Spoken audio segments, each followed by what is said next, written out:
नमस्कार, आप देख रहे हैं मिरर मीडिया। मैं हूं सुचिस्मिता। छात्रवृत्ति की मांग को लेकर राजधानी रांची की सड़कों पर आज छात्रों का जोरदार आक्रोश देखने को मिला। एनएसयूआई के बैनर तले निकाली गई यह आक्रोश रैली मोराबादी स्थित बापू वाटिका से शुरू होकर लोक भवन तक पहुंची, जहां छात्र छात्राओं और कांग्रेस के वरिष्ठ नेताओं ने महामहिम राज्यपाल संतोष कुमार गंगवार से मुलाकात कर उन्हें ज्ञापन सौंपा। ज्ञापन के माध्यम से केंद्र सरकार से झारखंड के छात्रों के लिए लंबित छात्रवृत्ति की राशि जल्द से जल्द जारी करने की मांग की गई। इस आंदोलन को राजनीतिक समर्थन भी मिलता नजर आया। एनएसयूआई की इस विरोध यात्रा में कांग्रेस के कई वरिष्ठ नेता मौजूद रहे। झारखंड प्रदेश कांग्रेस अध्यक्ष केशव महतो कमलेश, स्वास्थ्य मंत्री इरफान अंसारी और पूर्व मंत्री बंधु तिर्की समेत कई नेताओं ने प्रदर्शन में शामिल होकर छात्रों के हक की लड़ाई के साथ देने का भरोसा दिलाया। नेताओं ने कहा कि कांग्रेस ने सभी बच्चों को छात्रवृत्ति राशि दिया था, लेकिन जब से भारतीय जनता पार्टी केंद्र में आई है तब से उन्होंने छात्रों को भी सताना शुरू कर दिया है। साल 2022 से ओबीसी, एससी और एसटी वर्ग के छात्र छात्राओं को छात्रवृत्ति नहीं मिल रही है। इसकी सबसे बड़ी वजह यह है कि केंद्र सरकार ने अब तक अपना हिस्सा जारी नहीं किया है। जब तक केंद्र की राशि नहीं आती तब तक राज्य सरकार कोषागार यानी ट्रेजरी कोड से अपनी राशि भी नहीं निकाल सकती। इसी कारण आज तक छात्रों को छात्रवृत्ति नहीं मिल पाई है।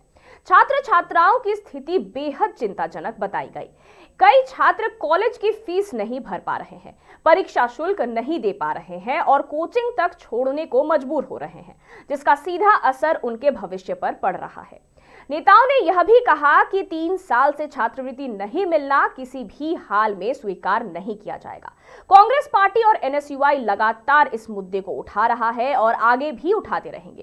केंद्र की मोदी सरकार पर आरोप लगाते हुए कहा गया कि वह छात्रों के साथ लगातार अन्याय कर रही है। न सिर्फ ओबीसी बल्कि एससी एसटी वर्ग के छात्रों के साथ भी धोखा किया जा रहा है। आदिवासी छात्रों की छात्रवृत्ति की राशि के दुरुपयोग के आरोप भी लगाए गए। कांग्रेस नेताओं ने साफ कहा कि यह लड़ाई आर पार की लड़ाई है और जब तक छात्रों को उनका हक नहीं मिल जाता तब तक यह आंदोलन जारी रहेगा। आज इसी को लेकर तो हम राज्यपाल के यहाँ घेराव के लिए जा रहा है। ओबीसी छात्राओं को लंबे अरसे से छात्रवृत्ति नहीं मिली है, इसलिए हमारा एनएसयूआई जो है आज महामहिम के पास प्रदर्शन करके जा रहा है। सब जगह चल रहा आंदोलन। ये आंदोलन हम लोग शुरू से कर रहे हैं। गवर्नमेंट को देख रहे थे, केंद्र सरकार यहाँ स्टेट गवर्नमेंट को छात्रवृत्ति के नाम पर पैसा नहीं दे रही है, इसलिए हम लोग महामहिम राज्यपाल के यहाँ जा रहे हैं। 2022 से ओबीसी के छात्र छात्राओं को छात्रवृत्ति नहीं मिल रही है।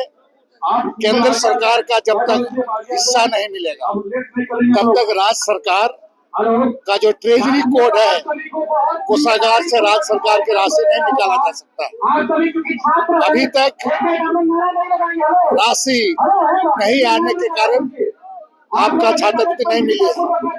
आज हम लोग महामहिम राज्यपाल के पास में जा रहे हैं।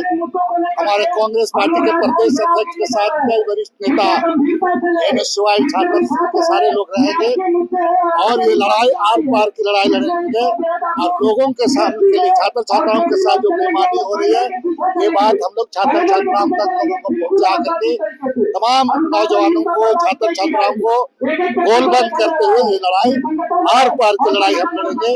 और जो मोदी सरकार, केंद्र की सरकार जो छात्र छात्राओं को ही नहीं बल्कि तमाम एससी एसटी छात्र छात्राओं के साथ जो धोखा का काम कर रही है, इसको हम लोग उसको बेनकाब करने का काम करेंगे। शुल्क नहीं दे पा रहे हैं, साथ साथ में बच्चे जिस चीज का उनको कोचिंग वगैरह कर रहे हैं, उनका परीक्षा फीस नहीं दे पा रहे हैं, नतीजा उनको काफी दिक्कत हो रही है।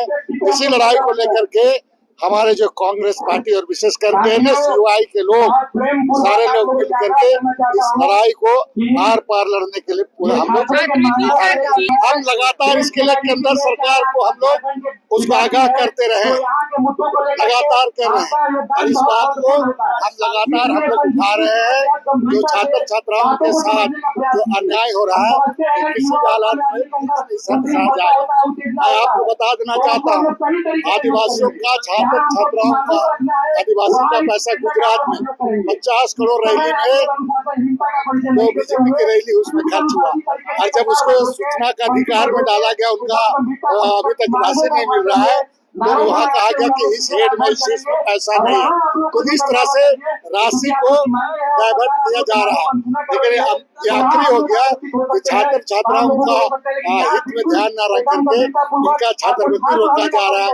केंद्र सरकार को अपना हिस्सा राज्य सरकार को जल्द से जल्द भेजे। जब से सत्ता में आई है, किसी वर्ग को नहीं छोड़ा इसने। कोई ऐसा वर्ग बचा नहीं जिसको भाजपा ने डसा नहीं।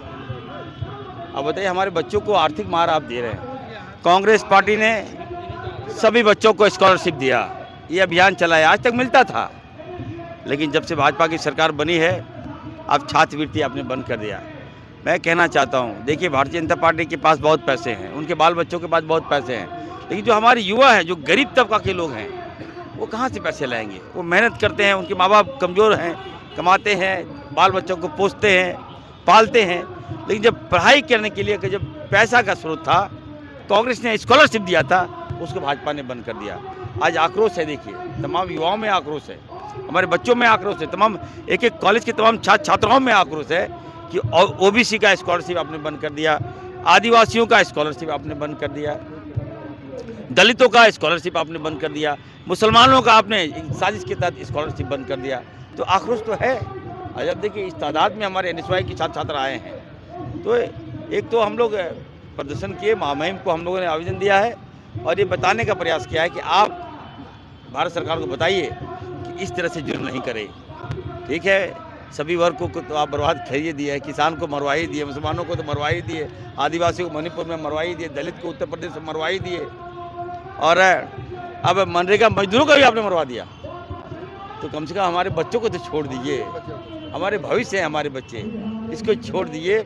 हमने कहा ये तो अभी हम लोग चेतावनी दे रहे हैं और आंदोलन का आगाह हम लोग कर दिए। हम लोग दिल्ली जाना पड़ेगा, दिल्ली जाएंगे, हमारे बच्चों का जो मांग है उसको हम लोग पूरा करा कर रहेंगे। देखिए, बैकअप तो हम लोग हैं ही ना, हम अपने बच्चों का भविष्य बर्बाद नहीं होने देंगे। राज्य सरकार के पास जो भी स्रोत होगा, हम लोग अपना पैसा काट कर भी अपने बच्चों को देंगे। लेकिन ये बात नहीं है, बात ये है कि आपने हमारा पैसा क्यों बंद कर दिया? हर विभाग में आपने बंद कर दिया। हमारे PDS दुकान का भाई मतलब पैसा बंद कर दिया, हमारे जितने PDS डीलर हैं उनका कमीशन आपने बंद कर दिया, हेल्थ का पैसा आपने रोक दिया, आपदा का पैसा आप कम कर दिए। तो हर क्षेत्र में आप पैसा हम लोग नहीं दे रहे हैं, इसलिए कि आपकी यह सरकार यहाँ नहीं है। लेकिन हर सौतेला व्यवहार का बदला समय आने पर लिया जाएगा। धन्यवाद।